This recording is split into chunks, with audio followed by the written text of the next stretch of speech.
Hi and welcome to another video here on my channel, Morbid History. Today we're talking about the Lady of Nightmares. So yeah, let's get straight into it. Today we're talking about a creature from Swedish folklore called Maran. Maran came about as an explanation for nightmares, sleep paralysis, and even sexual dreams. The word Mara even lives on in the Swedish language today in the word mardröm, which translates into nightmare. She usually presented herself in the shape of a lovely woman, as a lot of female folklore creatures do. But she could also be a monstrous creature or a cat, so she was a bit of a shapeshifter. In some stories, the Mara lived her life during the day as any old regular woman, totally oblivious to her nightly endeavors. Because of that, a lot of unusual women were accused of being a Mara. And again, in Swedish language, the word Mara lives on in the word satmara, which roughly translates into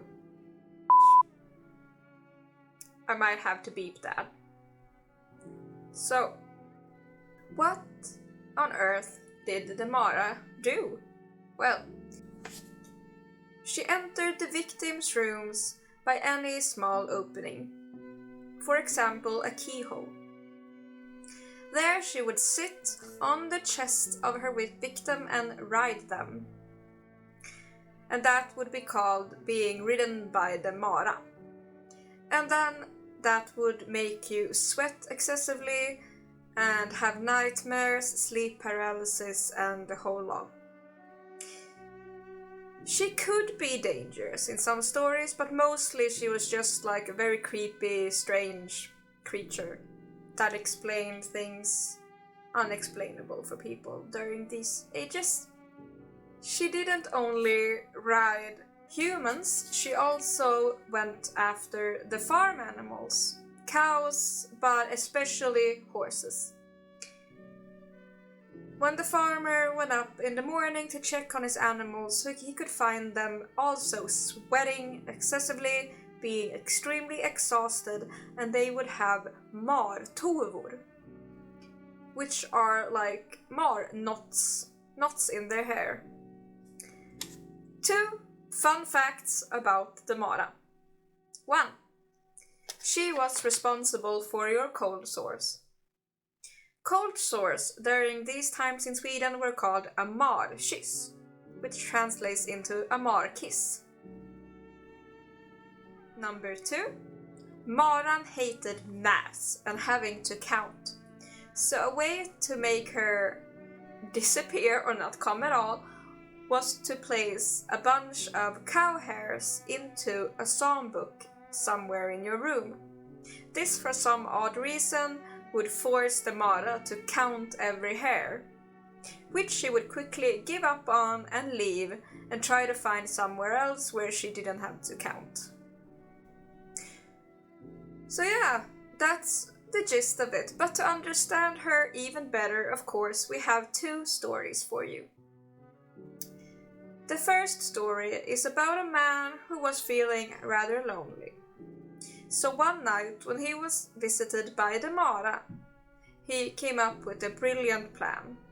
This must have been an exceptionally pretty Mara, I guess, or something, I don't know. But he blocked the keyhole from which she came, so she couldn't leave again.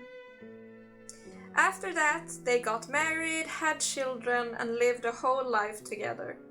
Until one day, when they were arguing, and the man took out whatever he used to block the keyhole, and the Mara flew out of it and left, never to return to her family again. Another story is about a man who found his horse exhausted, sweaty, and full of martuvor.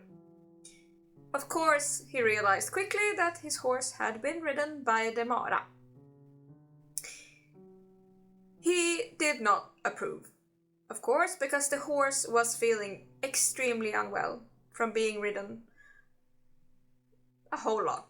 So he went to the wise woman of the village and asked for help. The wise woman told him that he should tie a lie. I'm gonna put the word here. I can't pronounce it. I'm Swedish after all.